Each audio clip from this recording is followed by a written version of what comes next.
I think that the way that alcohol culturally is presented to us is that this is something that you should be doing. This is a drug that everyone should take. It is the only drug in existence that I'm aware of where you are criticized or questioned for not doing it. I have been sober for longer than I ever used, so I've had a lot of time to reflect on this. And I'm not anti-alcohol by any means. Like, I don't mind it. I have friends that love it, and I will hang out with them while they drink. I will meet at bars for meetings. Like, I will be around. It doesn't bother me. Smell of it doesn't bother me. It's not triggering for me. I don't care. I don't. But when I think about what it really is, it's an escape, it's a release. And for most adults, it's just about conviviality and enjoying the moment. Most adults can do that. But I have lost my privilege to chemical peace of mind. And I accepted that, and I have no problem with it. What I do have a problem with is people that thinking that they are entitled to take drugs all the time because alcohol is a drug. And I think it's a ridiculous thing that we just kind of put out in the world that it's normal. It's okay. You should accept my drinking. You should accept the fact that I want to be effed up and on drugs. It is a drug. I'm going to call it a drug because it is all the time. That is not normal behavior. And you shouldn't feel like you're crazy for telling someone it's not okay to be on drugs all the time. And if that means that you don't want them under your roof, then great. That's fine. I think that's fair. At what point as a society do we become so weak that we have to put something in our bodies all the time to get by day to day? And that's coming from a drug addict. That's coming from someone who did this for 10 years of my life. Third of my life I spent doing this. Well, actually a quarter now. I'm like 40, so or close to it. Damn, boo. But either way, love that passion. Either way, this is my opinion on this. This is where I'm at with it. I think that you should just stand firm in that. This is your relationship. It can look however you want it to look. And I think that you are entitled to live life with a partner that values and has the mental capacity and bandwidth and sobriety to value you for what you are. And if they can't do that, it says all you need to know about them. End of fucking story. Boom. That was... I would drop this mic, but it was kind of pricey. Welcome, beautiful people, and thank you for joining us on Till the Wheels Fall Off, a podcast by Two Faux Couple. I'm Matt. And I'm Paige. And we're here to inspire others, to bring you guys into our lives and tell you a little bit about our journey. Over 20 years together, we've learned a few things. We're going to work toward being the best version of yourself possible. We're going to dig into building a positive mindset, discuss mental health, addiction recovery, improving fitness, building businesses, and insight into what it takes to navigate life today.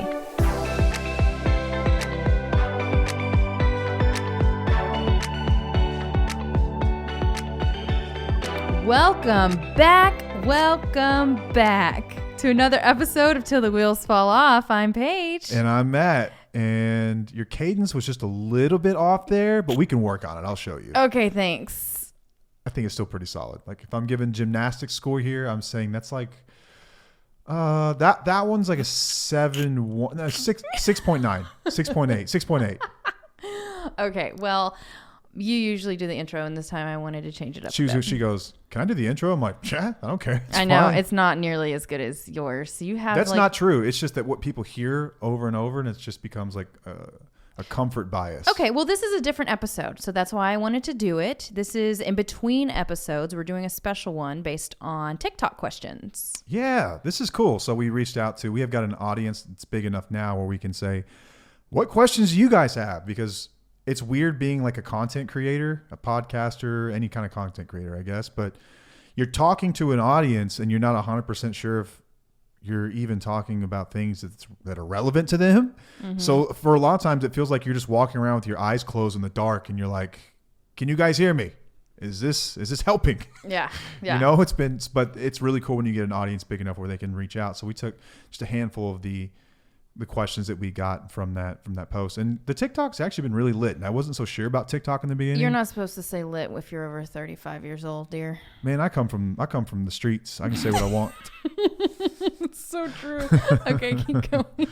Yes, TikTok has been lit. It's been great for us though. It's been a place where you get actually more feedback and interaction than anywhere else. Like Instagram is a place where people go to pretend that they're someone they're not.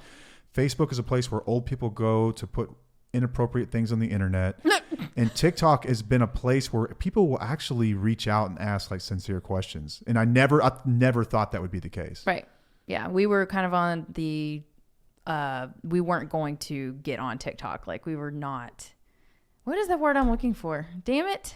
I don't know. I don't know what you were looking for there. Never mind. All right. Let's just keep going. Resistant, hesitant. We were. Yeah, we were hesitant. Thank you. Okay. Yeah. Got it. Thanks. Got it. Told you I can read your mind. So damn true. It's true. All right, so we're gonna go through some questions that people wanted us to answer. If you're not on our TikTok, it is mainly me discussing certain things of what it's like being with an addict or an alcoholic. It kind of turned into something different than we had our podcast. Yeah, and set up you do as. cover some other stuff there as well. Like you'll Yes. cover relationship stuff and yeah, some good stuff. Life stuff in general. Like you cover life stuff. Yeah. But how about I read the questions and then you take the answers, especially the ones that Well, some these are of them. most of these are We'll directed just go toward through you. them. Like some of them are for you. But if you want to go ahead and Excuse me, I cleared my throat there. I don't know what's going on. let me clear my throat. I forgot that. That's a good one. All right, question 1. All right. How do I cope when he has actually started making progress after many years of trying? Can you rekindle hope and passion after years of resentment? Yes, as long as he is still trying and living amends, as you like to say, right? Uh-huh. So there is hope, that passion, and that you can get over the resentment, but it is going to take a long time. Give yourself some grace, have some patience. And if you want to hear more on forgiveness, we actually did an episode on forgiveness that can help you dig into this a little bit deeper. Yeah. So if you're hearing this on a Friday, like when this drops live, it would have been Wednesday, the previous episode. And if you've never heard us before and you just happen to land on this episode, just go to the one right before this. Yeah. To get context. Yeah. So Give yourself grace and patience. Yeah. It is possible because it happened with us. I don't hold resentment anymore. I was going to say, I think that this question, like my heart goes out to this person because I'm imagining when this question is being asked, I could be off base here, but that this person is in a relationship with someone who's fresh out of rehab or they're just starting their recovery journey. And man, that is a weird time in life. Hell yeah. And I know how you feel, and God bless you for hanging on and hanging in there. It does get better as long as they keep working toward it and you keep working toward it. Yes. Then it does get better. And like, if I had to get you to write down what you wanted out of life today and you both continue this journey, 5 years from now, you would look back at that list and you would be like, wow, I've gotten 10 times that stuff. Like, right. There's no limit. The sky is the limit to how great things can get when you're both working toward growth. Mm-hmm. So yeah, it gets better. The passion comes back. The hope comes back. The world has color again. There's light in life. Like it's beautiful. It gets incredible. It gets so much better, exponentially better. Right. Doesn't mean you won't have ups and downs still, but it gets, so much better. Yep. Okay. Question 2. This is actually a question for both of us. Do you both suffer from high anxiety stem from childhood? No. No, we don't. No. I do. Right. Matt has no anxiety. I think the only time he ever had anxiety was when you took mushrooms.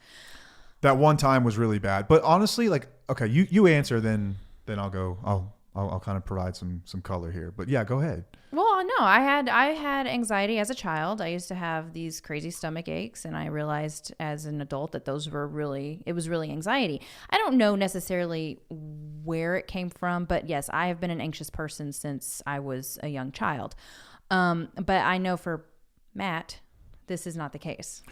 No, like anxiety, like I think I've said it in an episode before. Like I did have an anxiety attack one time when I took too many mushrooms, and it was awful. It was horrible. It was actually the first time that I was able to talk to Paige about anxiety, because like with experience. Do you remember that? And I was like, I am so sorry that you've ever felt that way. Yeah. But I live with like a constant hum of anxiety now, and it usually revolves around career stuff, like work stuff, which is so silly to think about. Like anxiety is... But anxiety is a normal emotion. Everybody has anxiety. Totally. I didn't have it growing up, though. But high anxiety? No. That's no, not... like I had no problem, like public speaking. I had no problem getting on a stage. I had no problem, like... trying new things, getting out of your comfort zone. No. He actually helped me with my anxiety once he understood what I was going through. Yeah. But no, we didn't both. No, I've been very fortunate. We are complete opposites. So if she's anxious, just pretty much bet that I'm not. Yeah. It's true. Yeah. Wild. Okay. Question 3. My husband has been in recovery for a little less than a year. Congrats to him. but I feel like I'm definitely codependent because of how controlling I am. It's suffocating him now that he's good, and I'm still super nagging and control finances and don't give him breathing room. How do I let it go? Felt that. Talk about that. Basically, I want to say kudos to you for having awareness that you know that you have a part in something and that you feel like you are codependent and you're still nagging and you feel like there is still a problem within whatever's going on in your relationship or within yourself. I would definitely encourage you to really look within you, to focus on you, find out what it is that's holding you back. You know, why are you nagging? Why do you feel like you still need to suffocate him? Because there's something going on within you. Do something for yourself, not focusing on him. I would imagine, and I know professionals would agree, that some of this is habitual because you've been doing it for so long. It's sort of like a learned habit. It's a learned behavior where you've had to watch someone for so long, feeling like you're responsible for their actions or what they will do and won't do. Boom. And then when they recover, it's sort of like, wait, that just stops all of a sudden? Right. And it doesn't work that way. No. That's a process and it plays out over time. And I think the fact that you have awareness this early on puts you pretty far ahead of the game. Be proud of yourself and pat yourself on the back for that.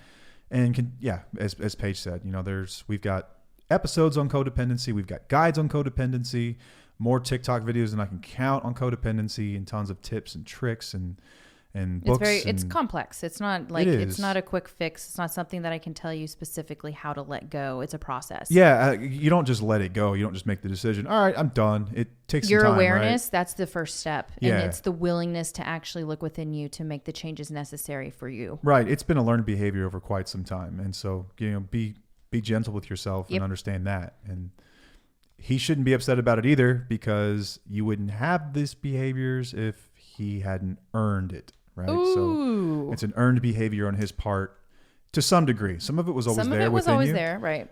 But some of it is also learned and earned. Ooh. Okay. Question number 4. My favorite number. This is your favorite number. Mine's 3, by the way. Opposites. Will the addict eventually see the boundary not as a punishment? Hubby struggling with my boundary of not living with us until on the path of recovery. Yeah, you take that one. Okay. Will the addict eventually see this boundary, the boundary is not living with us until they're in recovery? And I think that is a fair boundary from your standpoint. I think that it is not too much to ask of a partner, someone who's living under your roof, to not be using drugs and alcohol to excess. I don't think it's not a wild ask. It's really not. And if this is what you need to do to protect yourself, I think that's valid, and I think that's fair.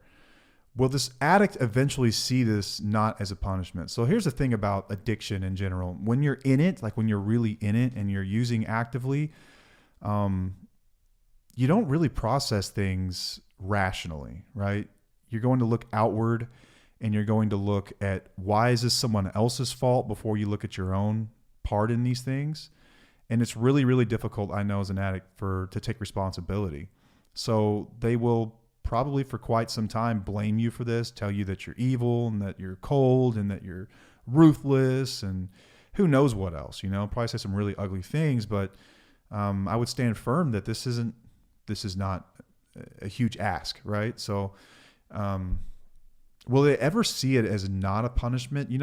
Yes, most likely. I can't say for sure, but most likely, because we all have moments of clarity, even in addiction and use. Like you're not high 24/7. Like there are times when you will be sitting with your own feelings sober for a period of time. And I had these, I was high most of the time, or drunk most of the time. Really, honestly, maybe like an hour a day or something that I didn't have like something actively in my system, if that. Damn. If that. In those moments, life gets really tough because you don't have your substance to numb everything, and you have to kind of sit with all this. And so I'd like to think that at some moment he's going to be sitting at a traffic light and thinking about where he's at right now in life, and thinking about the fact that he can't drive home to his family. And the reason why is because he can't control his problem. And that's a really sombering and sobering feeling where you're like, oh crap. In that moment, I think that they'll they're more than likely to see it for what it really is. Whether or not they ever give you the validation of that, I don't know. Only time can tell. I was waiting for that. Only time can tell. But and honestly, it doesn't matter if they feel like it's a boundary or a punishment. And what matters is that you're doing it to protect yourself. Man, that was a perfect cherry on top. That's exactly it. That's the perfect way to end that one, I think. Okay, question 5. Is choosing not to live under the same roof too harsh of a boundary? Is it me giving up? Or am I right that it's for the best? So similar, but it's really about the severity of boundaries. And so I'd like for you to take this one, Paige. Well, I thought this is the one that you were going to go off on. Or is that the next one? I think this is the one I was going to go off on. It is, yeah. So you go ahead and then I'll go off. Okay. Sis. Because I did... You dumb. Okay, yeah. So it's hard to tell people how to set boundaries up. And that's kind of where a lot of us spouses struggle with this because they're like, is it too harsh? Is it not? Look at your values, y'all. You got to look at your values. If all of your values are being, oh my gosh, I cannot talk today. Try it again. Start over. If your values are being violated. Thank you, because I was going to say validated, and it's like, that doesn't make sense. I got you, man. I'm the other half of your brain. High five, baby. Let's go. Yes. If your values are being violated over and over again, and you feel like this boundary is like too harsh, it's probably not too harsh. Honestly, like, I don't think. No, it's not too much to ask. Once again, like, it's not too much to ask. Like, depending on how it is in your home, like what's going on? Is it, I'm looking at this question as you saying, is it me giving up? No, I don't think it's you giving up. I think it's you protecting yourself. So I've always looked at life and like the way that things are traditionally done. And I've always kind of like shot my middle fingers at that. And so I think probably what you're feeling here about like, is it me giving up? Is that like this thought that a husband and wife or partners have to live under the same roof? Okay, why? Who made that rule? Show me where in the rule book that's at. Show me what rule number that is, because there's no rule that says that this giving up is equated with not living together. Absolutely not. Your relationship can look however you need it to look. It's your relationship. It doesn't need to look like Hollywood's version of it or your friend's version of it or anyone else's version of it. But once again, like, it's not asking too much. And like, this is where I was going to go off on, is that I think that the way that alcohol culturally is presented to us is that this is something that you should be doing. This is a drug that everyone should take. It is the only drug in existence that I'm aware of where you are criticized or questioned for not doing it. I have been sober for longer than I ever used, so I've had a lot of time to reflect on this. And I'm not anti-alcohol by any means. Like, I don't mind it. I have friends that love it, and I will hang out with them while they drink. I will meet at bars for meetings. Like, I will be around. It doesn't bother me. Smell of it doesn't bother me. It's not triggering for me. I don't care. I don't. But when I think about what it really is, it's an escape, it's a release. And for most adults, it's just about conviviality and enjoying the moment. Most adults can do that. But I have lost my privilege to chemical peace of mind. And I accepted that, and I have no problem with it. What I do have a problem with is people that thinking that they are entitled to take drugs all the time, because alcohol is a drug. And I think it's a ridiculous thing that we just kind of put out in the world, that it's normal. It's okay. You should accept my drinking. You should accept the fact that I want to be effed up and on drugs. It is a drug. I'm going to call it a drug because it is, all the time. That is not normal behavior. And you shouldn't feel like you're crazy for telling someone it's not okay to be on drugs all the time. And if that means that you don't want them under your roof, then great. That's fine. I think that's fair. At what point as a society do we become so weak that we have to put something in our bodies all the time to get by day to day? And that's coming from a drug addict. That's coming from someone who did this for 10 years of my life. Third of my life I spent doing this. Well, actually a quarter now. I'm like 40, so, or close to it. Damn, boo. But either way, love that passion. Either way, this is my opinion on this. This is where I'm at with it. I think that you should just stand firm in that. This is your relationship. It can look however you want it to look. And I think that you are entitled to live life with a partner that values and has the mental capacity and bandwidth and sobriety to value you for what you are. And if they can't do that, it says all you need to know about them. End of fucking story. Boom. That was. I would drop this mic, but it was kind of pricey. Oh my gosh. Okay. Yeah, that was awesome. I'm going to go to the next one Let's now. go to the next one. I can't add to that. Number 6, what are some boundaries that you had with Matt while he was in active addiction? Well, I didn't have anything that What's was... the second part, though? Read the second part so we don't have to go back to it. Matt, what boundaries did you find most impactful for you? So 2-part question. Yeah. Yeah, so go ahead. I just wanted to make sure because otherwise it'd be like another question. Never mind, it's probably me being nitpicky. Go ahead and answer. You were just trying to control me. Oh, I'm trying to control it. That was messed I up. can't help it. Anyway, no. So I didn't like verbalize my boundaries technically. I got to a point where I basically stopped nagging and I stopped really giving a shit. Go ahead. And and I guess the first boundary that I set was me deciding to live my life and make choices without him. So I would go to my mom's. I would go enjoy other people's company without him, and I would leave him at home and to suffer and do whatever he wanted to do. And I got very indifferent with his actions, and I would just kind of sit back and just keep to myself unless it came to money. And I said, I started putting up boundaries with my your ATM withdrawals. Mm-hmm. So There's financial boundaries for sure. Yeah, I would start putting alerts on and stuff like that. But I didn't know about boundaries when he was actively using. These are just things that I started to do naturally. And I'm going to let him tell y'all what he found most impactful.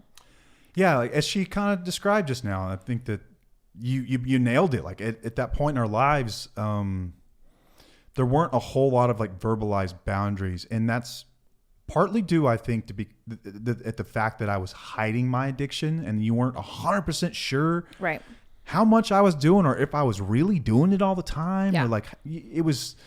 Like I said, I thought I was just married to a manipulative asshole. Yeah, so. and the other part of it is the fact that I was 26 years old when I got sober, and at 26 years old, you can kind of hide some like party behavior, like. Yeah, because it was normal for us to party more Yeah, than like, a 35-year-old. Right. So at like 26, it's still, in my opinion, probably a little late to be partying. Oh yeah, because and I stuff was like ready that. for it You like had, you'd 3-4 years earlier. Well, I think that girls grow up faster than boys anyway, but you Just a grew up little like way faster than me. Yeah. But for me, what I found the most impactful was when she started to detach from me and what I wanted to do and how I wanted to kind of keep her around and have her in my misery and like drink with me and smoke with me and do all those things. And she would look at me like, dude, like that's pathetic. Like I'm ready to grow up and I'm ready to kind of like live life and do things. And she didn't make any apologies for it either. She started to look at me with indifference. And that's like the scariest thing in the world is like when your partner looks at you and they're just like sort of disappointed, but at the same time, they're like, man, I'm just, kind of done with you. That, and then you would just go do your own thing. Like you would tell me, for instance, hey, we're going to my mom's on Sunday for dinner. And I'd complain and bitch and moan. And a lot of times I could get you to cancel and stay at home with me and do what I wanted to do. And then you started just doing it on your own. You would start packing the bag. You wouldn't even say anything. You wouldn't be like arguing with me. You would just pack the stuff. And then at 5 o'clock, you would just be like, all right, well, I'm leaving. I'll see you, and go. Yeah. And I'd have to sit there in my filth and misery and sit with that. And over time, it really started to eat away at me. It was her way of saying, I will be fine with or without you. I will take care of myself if I have to. I will do whatever I have to do. But these are the things that we both at one time agreed to do in life. And now in her own way, she was kind of saying like, whatever it is going on with you, this is not what we had talked about. And I'm going to do me and you do you. Yep. That was the most effective, was like living well is the best revenge, they say, Yeah. like living well is sometimes the best boundary as well. Right. Okay. Last one. How do you live with a functioning alcoholic with children? Dang. Yeah. So why don't you take this first? Yeah, this one's kind of hard because we haven't.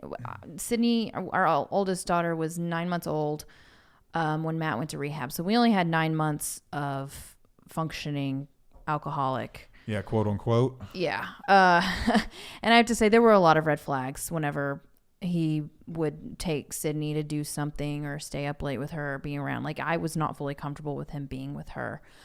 But I don't think that we can talk too much on this. I mean, Matt can based on something, but like for us, I don't really know how to touch that one. Yeah. So like personal experiences, I wasn't a functioning alcoholic or drug addict for a very long time with kids. Thank God. I wasn't. I'm lucky that I happened to figure it out then. But I've got a really, really close friend who grew up in a home with functioning alcoholism and addiction. And I can think back, like, so super close. We've talked about this a ton and processed a lot of issues about it. And being raised with an alcoholic parent in an alcoholic home, or if you're listening and you come from that background, you know what it was like. You know what that's like. You know what it's like to have emotionally volatile and emotionally immature parents. Also what it's like to be around substance use and substance abuse, and how scary that feels as a kid, and not at the same time being raised in it, you feel like it's just normal. And I think that's possibly the most dangerous thing that he and I have talked about, was that it was totally acceptable to get blasted on a Tuesday night as long as you were at work the next morning and there was money in the bank. Mm-hmm. That's all that mattered. It didn't matter what you said that night. It didn't matter how much you drank or where you drove while you were drinking or anything else. That's all that mattered. So it really normalizes the behavior. And since alcoholism and addiction have scientifically been shown to have a genetic component to them, you think about how dangerous that is for your children. So if you're living with someone who is an addict, there's a likelihood that your children could carry the same thing, and their environment could very well unlock it when they're around that person. So I can't speak from experience here, and so I'm not going to go on a limb and tell anyone what to do. I would just say you have to be incredibly careful. And I think that boundaries are probably part of that conversation that I can't quite have. And I think that, it's incredibly complex too. Like, we're talking about parents that both have a right to their children. But if it's not a safe environment, I think that that's probably a legal discussion. Absolutely. And something that you're really going to have to process and make some really tough decisions on. But I think that in my mind, my belief is there's no such thing as a functioning alcoholic. Mm-hmm. It's like the most ridiculous thing ever. It's like saying that, I have a truck with a blown motor and I get to work fine every day. Like, no, you don't. Like, you're taking Uber. Like, you own a vehicle, but it doesn't really work. Yeah. It's on a tow truck all the time. It doesn't make a difference. Like, it's just a horrible example there, but it's just, what is the point? Like, you're a functioning alcoholic, just be a functioning human. Yeah. Like, there's no such thing as a functioning alcoholic. No. Like, you can just think about someone who's a quote unquote functioning alcoholic, how much more productive and intimate and amazing and creative they could be if they weren't an alcoholic. So you can't say you're a functioning alcoholic. That's like, that's like the minor leagues, man. Like, you're selling yourself short, you're selling your family short, you're selling your job short, you're selling everyone around you short because you choose this path in this life. Yeah. And I don't necessarily believe that whole term functioning alcoholic. I know it's a really popular thing, and I believed it for myself for some time too. Yeah. Because people think that alcoholics are the dude under the bridge with the paper bag. Mm-hmm. That's what people think alcoholics are. They think that they're homeless. They think, no, we're walking amongst you everywhere. Yeah. We're all over the place. We're your bosses, we're your friends, we're your kids' teachers. There's tons. We're everywhere, all walks of life, and we appear normal, but we're dying on the inside. Yep. Some of them just don't know it yet. They just don't know it yet. But we're all selling ourselves short. If you're not able to experience your emotions from the beginning all the way to the end, that means that you're not processing, which means that you're not learning, which means you're not maturing. And over time, that will bite you in the ass, and you won't be a functioning quote unquote alcoholic anymore. You will be the dude under the bridge. You will be the guy 6 feet under. You will be the guy in the institution. That's what happens when it's left unkept. So like, to say you're a functioning alcoholic, it's like, are you kind of pregnant or are you pregnant? Yeah. Right. Yeah, you're an alcoholic. Yeah. Just because you go to work. No, alcoholics go to work. Yeah. It's a spectrum. There are varying degrees of it, but at the end of the day, we all end up at the same place if we don't deal with it. Yep. Your life will end sooner than it was supposed to. Mm-hmm. Point blank, man. So how do you live with children? Incredibly carefully, I suppose. Yeah. It's really tough. This was fun. You did good. Did I? You're great at answering questions like on a whim. I don't know. Maybe it's a gift of mine. Yeah, Ask us more questions. your I'd be more than happy million to answer questions about anything. It can be anything. Yes. Relationship stuff, whatever. I got you. Yeah, that was our last question from what we pulled out. So Yeah, that was a fun one. Okay. You want me to recap it and get it off? yeah. You want to close this out here? Yeah, apparently I can't talk today. Mama said there'd be days like this, right? I have them way too often. You're awesome. I know what you're talking about. All right. So, happenings you guys have heard in the last episode. Oh, you just drew a picture of me. That's awesome. My beard, my curly hair. She drew a funny doodle of me. You should take it up there and show the camera. That's actually kind of funny. Anyway, I'll take a picture of it and post it. So if you have more questions about any of the stuff, you can reach us via social media. You can reach us via email, and you can find all of those things at our website, www.twfo.com. That's TWFO.com. You can find us there, reach out, ask questions on a personal basis, whatever you want. And we try to get to everybody as soon as we can. And so if I haven't gotten to you yet, or Paige hasn't gotten to you yet, we will, I promise. Yep. Check out old episodes. Check us out on YouTube, TikTok, Instagram, Facebook, you name it. We've also got an awesome Facebook community now called TwoFo Community. And you can get a chance to get in there and not just interact with us, but other wheelies, other people who are dealing with this stuff, other people who are going through the same things, and they have the same mindset that you're in right now, which is, how do I get better? How do I grow? How do I get out of this crap that I'm in? Whatever it might be. We'd love to have you in there. Until next time, I am Matt. I'm Paige. And we'll see you. Bye.